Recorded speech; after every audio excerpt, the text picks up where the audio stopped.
Dhirendra Kumar Singh, technician first, समाडी टनकपुर। आज sick line में खड़ी गाड़ी का SCTR कैसे करते हैं, सिंगल कार टेस्ट रिग कैसे किया जाता है, आज इस वीडियो के माध्यम से जानें। सबसे पहले हम चलें, कोच खड़ी हुई है हमारी, ये सीक लाइन में AC कोच खड़ी हुई है। सबसे पहले हम एयर को ड्रेन करें। ये AC कोच सीक लाइन में खड़ी हुई है। हम सबसे पहले एयर को ड्रेन करेंगे। एयर स्प्रिंग की गाड़ी है, इसमें 2 एयर टैंक होते हैं। जो एक 150 लीटर का होता है वो एयर स्प्रिंग के लिए होता है, और ये जो 200 लीटर का टैंक है वो ब्रेकिंग के लिए है। सबसे पहले हम इसको ड्रेन करें। ड्रेन किया जा रहा है, ड्रेन हो गया। अब हम DV के क्विक रिलीज वाल्व को वायर रोप के माध्यम से खींच देंगे और CR के प्रेशर को निकाल देंगे। कोच का एयर को ड्रेन कर दिया गया है और DV में जो CR लगा है उसका भी प्रेशर DV के माध्यम से रिलीज करके निकाल दिया गया है। कोच के पीछे FE एयर होज और BP एयर होज में डमी गेज लगा दिया गया है। ये BP डमी गेज है और ये FE डमी गेज है, पीछे कोच में लगा दिया गया है। अब हम चलें SCTR को कोच से कनेक्ट करें। SCTR को कोच से कनेक्ट कर दिया गया है और ये हमारा pressure MR gauge, FE gauge और BP गेज में शून्य है, इसको कनेक्ट कर दिया गया है। अब सबसे पहले हम इसको SCTR को आइसोलेटिंग काक जो लगा हुआ है इसको खोलेंगे और चार्ज करेंगे। ये हमारा SCTR चार्ज होने लगा, काक को खोल दिया गया है। MR में प्रेशर 7 से 10 kg के बीच हो गया है। अब हम कोच का NRV टेस्ट करेंगे। NRV टेस्ट करने के लिए SCTR में लगे हुए BP पाइप के आइसोलेटिंग काक को खोलेंगे। BP पाइप में लगे हुए आइसोलेटिंग काक को खोल दिया गया है। कोच में प्रेशर जाने लगा,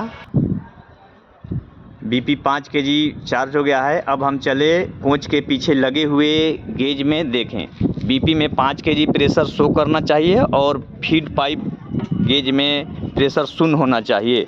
ये BP में प्रेशर 5 kg प्रति सेंटीमीटर स्क्वायर दर्शा रहा है और ये फीड पाइप में गेज शून्य दर्शा रहा है। इसका मतलब है कि इस कोच का NRV सही है। NRV टेस्ट हो गया। अब SCTR से FE पाइप में लगे हुए आइसोलेटिंग काक को खोले और कोच को चार्ज करें। चार्ज हो रहा है हमारा कोच। BP गेज और BP गेज में 5 kg सेंटीमीटर स्क्वायर एवं FE गेज में 6 kg पर सेंटीमीटर स्क्वायर प्रेशर पूर्ण हो गया है। अब हम ब्रेक पाइप का लीकेज टेस्ट करेंगे। सबसे पहले लीकेज टेस्ट करने के लिए ब्रेक पाइप के चार्जिंग आइसोलेटिंग काक को हम बंद करेंगे। बंद कर दिया गया है और 0.2 kg पर सेंटीमीटर स्क्वायर प्रति मिनट के हिसाब से 3 मिनट में 0.6 kg पर सेंटीमीटर स्क्वायर से अधिक नहीं गिरना चाहिए। अब हम 3 मिनट तक इंतज़ार करेंगे।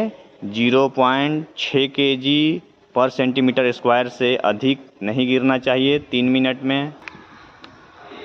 3 मिनट पूर्ण हो गए हैं। 3 मिनट में हमारा 0.6 kg पर सेंटीमीटर स्क्वायर 3 मिनट में कम गिरा हुआ है, इसका मतलब लीकेज सही है। ब्रेक पाइप में लीकेज नहीं है सीमा से अधिक। इसी तरह हम फिर फीड पाइप के लीकेज टेस्ट करेंगे। फीड पाइप में प्रेशर हमारा 6 kg पर सेंटीमीटर स्क्वायर हो रहा है। अब हम फीड पाइप में से लगे चार्जिंग आइसोलेटिंग काक को बंद कर दिया गया है। अब 3 मिनट तक इंतज़ार किया जाएगा। 0.2 kg पर सेंटीमीटर स्क्वायर पर मिनट से 3 मिनट तक इंतज़ार करेंगे। 3 मिनट पूर्ण हो गए हैं। 6 kg सेंटीमीटर स्क्वायर प्रेशर नहीं गिरा है, लीकेज कोच में नहीं है। फिर हम फीड पाइप के चार्जिंग आइसोलेटिंग का को खोल देंगे। अब हम 6 kg प्रेशर फिर पुनः फीड पाइप में बना दिया गया है और बीपी में भी 5 kg सेंटीमीटर स्क्वायर प्रेशर बना हुआ है। अगर सीमा से अधिक लीकेज होने पे हिंसिंग द्वारा व साबुन के घोल द्वारा लीकेज को चेक करेंगे और उसका निवारण करेंगे। SCTR के A9 वाल्व से 1.5 kg पर सेंटीमीटर स्क्वायर प्रेशर को गिराएं और 3 से 5 सेकेंड में ब्रेक लगना सुनिश्चित करें। अब हम देखेंगे कि 3 से 5 सेकेंड में ब्रेक लगता है कि नहीं। 3 से 5 सेकेंड के अंदर ब्रेक लग गया है। ब्रेक सिलेंडर गेज में 3.8 kg पर सेंटीमीटर स्क्वायर प्रेशर है। ये ब्रेक सिलेंडर गेज में लगा हुआ है। ये गेज 3.8 kg पर सेंटीमीटर स्क्वायर प्रेशर है इस गेज में। ये पिस्टन स्टॉक गेज है जो एक तरफ 32 mm, दूसरे तरफ 40 mm है। हम ब्रेक सिलेंडर के पिस्टन स्टॉक को इस गेज के माध्यम से मापेंगे। जो हमारा ये कोच AC कोच है, AC कोच में 32 mm होना चाहिए। पिस्टन स्टॉक रिकॉर्ड कर लिया गया है। AC कोच है, 32 mm है पिस्टन स्टॉक। AC व GSCN कोच का 32 mm पिस्टन स्टॉक और SLR और GS का 40 mm होता है।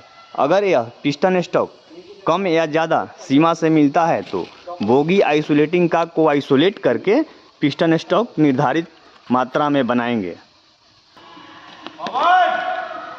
A9 वाल्व से 5 kg पर सेंटीमीटर स्क्वायर प्रेशर को पूरा करेंगे और ब्रेक सिलेंडर का प्रेशर 3.8 kg पर सेंटीमीटर स्क्वायर से शून्य होना 15 से 20 सेकेंड में सुनिश्चित करेंगे।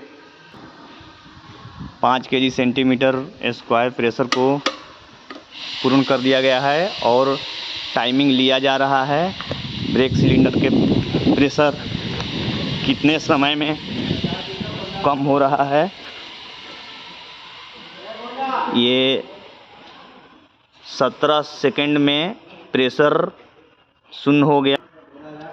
जो हमारा 15 से 20 सेकेंड में निर्धारित समय आना चाहिए, जो हमारा 17 सेकेंड में आ गया। समय सही है। बीपी गेज में 5 kg पर सेंटीमीटर स्क्वायर प्रेशर हो रहा है। अब हम सेंसिटिविटी टेस्ट करेंगे। 0.6 kg पर सेंटीमीटर स्क्वायर प्रेशर 6 सेकेंड में गिरना चाहिए और ब्रेकिंग होना चाहिए। तो सबसे पहले हम ब्रेक पाइप चार्जिंग आइसोलेटिंग का को हमने बंद कर दिया है और सेंसिटिविटी का को खोल दिया गया है और 6 सेकेंड में 0.6 kg प्रेशर गिर के ब्रेक लग जाना चाहिए। ये ब्रेक लग गया है।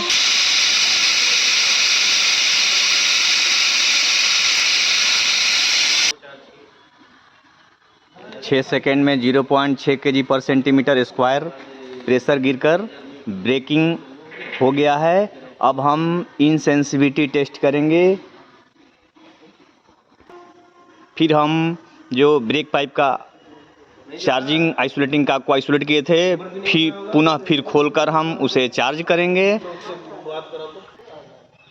चार्ज हो गया है। अब हम इनसेंसिटिविटी टेस्ट करेंगे।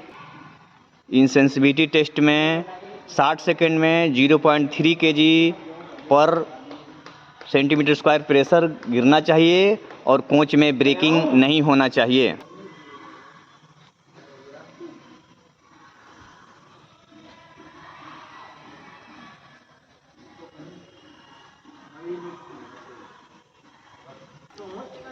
पुनः फिर ब्रेक पाइप आइसोलेटिंग चार्जिंग काक को बंद कर दिया गया है और इनसेंसिटिविटी आइसोलेटिंग काक खोल दिया गया है और टाइमिंग 60 सेकेंड तक गिनती हो रहा है। 60 सेकेंड में ब्रेकिंग नहीं होना चाहिए और 0.3 kg पर सेंटीमीटर स्क्वायर प्रेशर गिरना चाहिए और ब्रेक नहीं लगना चाहिए। 60 सेकेंड पूर्ण हो गए हैं, कोच में ब्रेक नहीं लगे हैं। इनसेंसिटिविटी टेस्ट हमारा ओके है। 60 सेकेंड में 0.3 kg पर सेंटीमीटर स्क्वायर प्रेशर गिर के ब्रेक नहीं लगा। अब हम कोच में ACP करेंगे। 7 से 10 kg के वेट से अलार्म चैन को खींचेंगे और पैसेंजर इमरजेंसी अलार्म वाल्व से प्रेशर निकलना चाहिए और ब्रेक लगना सुनिश्चित करेंगे हम। ये ACP करने के लिए 7 से 10 kg का वेट लगा दिया गया है। ये लगभग 9 kg के आसपास का है। अरे खींचा नहीं होगा यार उन्होंने। ये 7 से 10 kg का वेट लगा दिया गया है। अब इनके द्वारा ACP को खींचा जाएगा, छोड़ दिया जाएगा। इनके द्वारा ACP कर दिया गया है। ये टीप से प्रेशर निकल रहा है।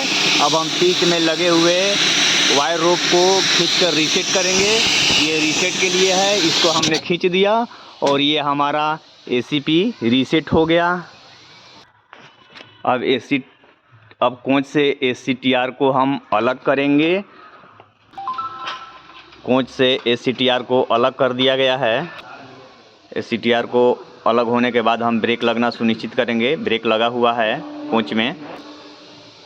DV के क्विक रिलीज वाल्व को खींचकर मैनुअल रिलीज करेंगे और 27 से 50 सेकेंड में रिलीज होना सुनिश्चित करेंगे। Manual release. टाइमिंग हमारा चालू हो गया है, टाइमिंग गिनती हो रहा है।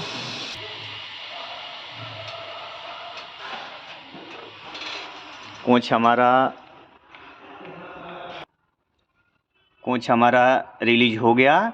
जो 39 सेकेंड लगा सीमा के अंदर हो गया, जो 27 से 50 सेकेंड में के अंदर होना चाहिए, हो गया। हमारा ACTR पूर्ण हुआ।